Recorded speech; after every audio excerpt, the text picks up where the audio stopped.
अस्सलाम वालेकुम दोस्तों, क्या आपने कभी ऐसी जिंदगी का ख्वाब देखा है जहां जिंदगी किसी के असूलों पर नहीं बल्कि आपकी अपनी मर्जी के मुताबिक हो, जहां ना कवानीन हो, ना किसी का दबाव और ना ही रोजमर्रा की उलझने।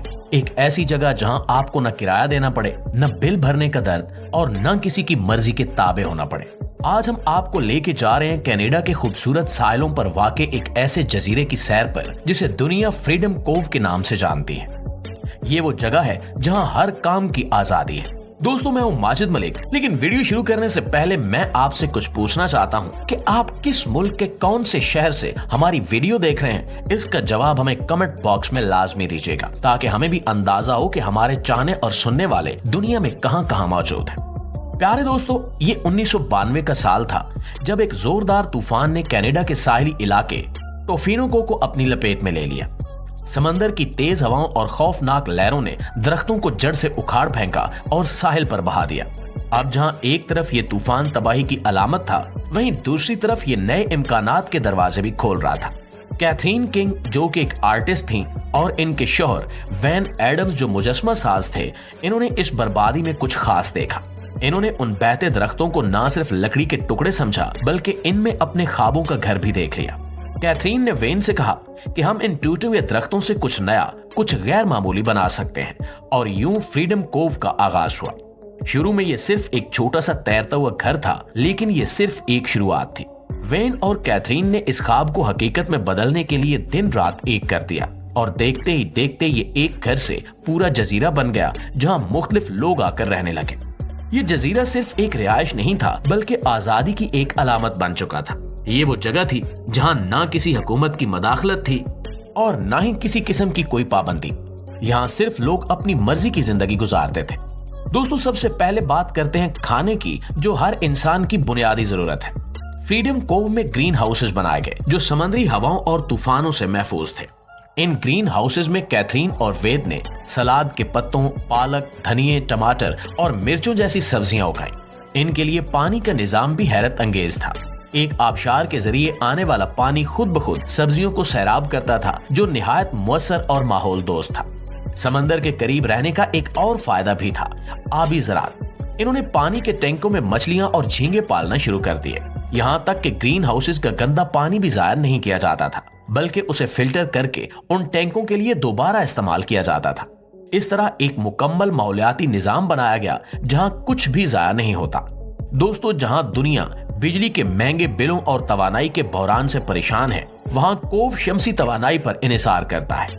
छतों पर लगे शमसी पैनल दिन भर सूरज की रोशनी से तवानाई जमा करते हैं और घर की तमाम जरूरियात पूरी करते हैं। इसके साथ साथ यहाँ एक डीजल जनरेटर भी रखा हुआ है जो हंगामी हालात में काम आता है। पीने के साफ पानी के लिए इस जजीरे पर एक जदीद फिल्ट्रेशन सिस्टम बनाया गया है जो समुद्री पानी को फिल्टर करके इसे काबिल इस्तेमाल बनाता है, जबकि यहाँ बारिश के पानी को भी जखीरा करने का एक निजाम तैयार किया गया है।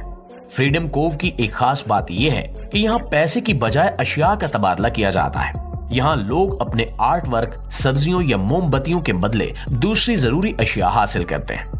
ये बार्टर सिस्टम न सिर्फ इनकी मईशत का हिस्सा है बल्कि कम्युनिटी के लोगों के साथ एक मजबूत ताल्लुक भी बनाता है। अगर हम यहाँ शादियों की रसूमात पर नजर डालें तो पहली रात की तस्दीक जैसी शर्मनाक रिवायत सबसे ज्यादा बेहूदगी की अलामत बनकर सामने आती है। ये रस्म इंसानी वकार और इज्जत के तमाम असूलों को पामाल कर देती है और सवाल उठाती है कि क्या वाकई ऐसी रसूमात शादी जैसे मुकद्दस रिश्ते का हिस्सा होनी चाहिए। शादी की पहली रात के बाद दूल्हा और दुल्हन के कमरे से बेड शीट निकालकर जजीरे के लोगों या खानदान के बुजुर्गों के सामने पेश की जाती है, जिसका मकसद सिर्फ एक होता है, यानी दुल्हन की पाकीज़गी को जांचना। अगर बेड शीट पर खून के निशानात मौजूद हों तो दुल्हन को पवित्र समझा जाता है, वरना इसके किरदार पर शक किया जाता है और बाज़ औकात इसे इंतहाई तौहीन आमेज सलूक का सामना भी करना पड़ता है। ये रस्म न सिर्फ दुल्हन बल्कि पूरे शादी के अमल की रूह को मजरूह करती है।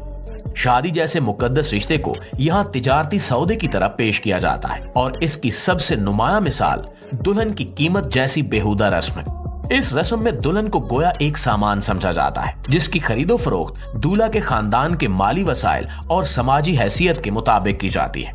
इस रिवायत के तहत दूल्हा को दुल्हन के खानदान को एक मखसूस रकम या कीमती तोहफे देने होते हैं। दुल्हन की खूबसूरती, इसके खानदान का समाजी रुतबा और इसकी तालीम इसकी कीमत को तय करते हैं। अगर दुल्हन का खानदान अमीर हो तो कीमत ज्यादा होगी और अगर खानदान मुतवस्सित हो तो कीमत निस्बतन कम रखी जाती है। दूल्हा के खानदान को बाज़ औक़ात इस रस्म को पूरा करने के लिए कर्ज लेना पड़ता है, जो बाद में उनके लिए शदीद मुआशी मसाइल का बायस बन जाता है। दोस्तों, इस जजीरे पर दुल्हन को एक इंसान की बजाय एक जिन्स की तरह पेश किया जाता है, जिसकी कीमत लगाकर किसी की मिल्कियत बना दिया जाता है। ये अमल ना सिर्फ औरत की खुद मुख्तारी और इज्जत नफ्स को मजरू करता है, बल्कि इसके वजूद को भी एक तिजारती सौदे में बदल देता है। शादी के बाद दुल्हन को खुश आमदीद कहने की बजाय यहाँ पर इसकी मेहनत और जिस्मानी कुव्वत का इम्तिहान लेना एक आम रवाज है। इस रस्म का मकसद ये होता है कि दुल्हन की काबिलियत को जांचा जाए और ये देखा जाए कि वो ससुराल की तवक्कुआत पर पूरा उतर सकती है या नहीं। ये अमल ना सिर्फ दुल्हन की इज्जत नफ्स को मजरू करता है, बल्कि इसके लिए शादी जैसे मुकद्दस बंधन को एक कठिन और गैर इंसानी तजुर्बे में बदल देता है। दिलचस्प बात यह है कि इस इम्तिहान में दुल्हन को घर के सख्त तरीन काम दिए जाते हैं, जैसा कि पानी भरने के लिए भारी ड्रमी उठाना, खेतों में दिन भर मेहनत करना और घर के तमाम अफराद के लिए खाना पकाने जैसे फराइज सर अंजाम देना। इसे जानवरों की देखभाल करने और घर की सफाई जैसे कामों में भी अपनी मुहारत साबित करनी होती है। और अगर दुल्हन ये सब कुछ करने में नाकाम हो जाए तो उसे ना सिर्फ तनकीद का निशाना बनाया जाता है, बल्कि बाज़ औक़ात शर्मिंदगी का सामना भी करना पड़ता है।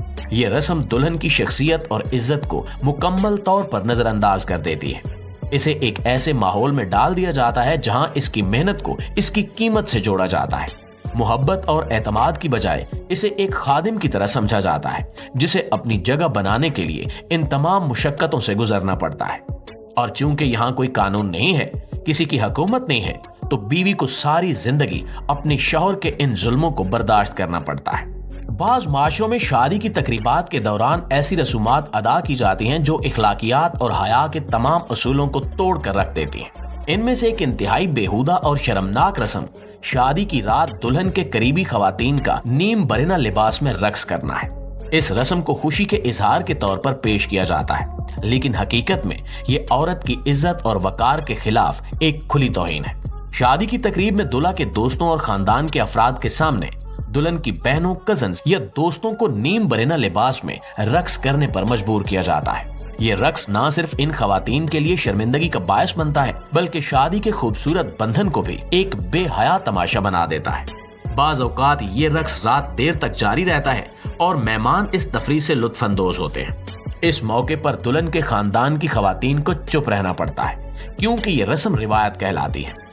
जी तो मुआज़िज़ दोस्तों, ये थी हमारी आज की वीडियो अच्छी लगे तो इसे लाइक और अपने दीगर दोस्तों के साथ शेयर करके हमारी हौसला अफजाई जरूर कर दीजिएगा। इंशाल्लाह आपकी खिदमत में हाजिर होते हैं एक नई वीडियो, एक नए मौजू के साथ। तब तक अपना ढेर सारा ख्याल रखिए। अल्लाह निगहबान।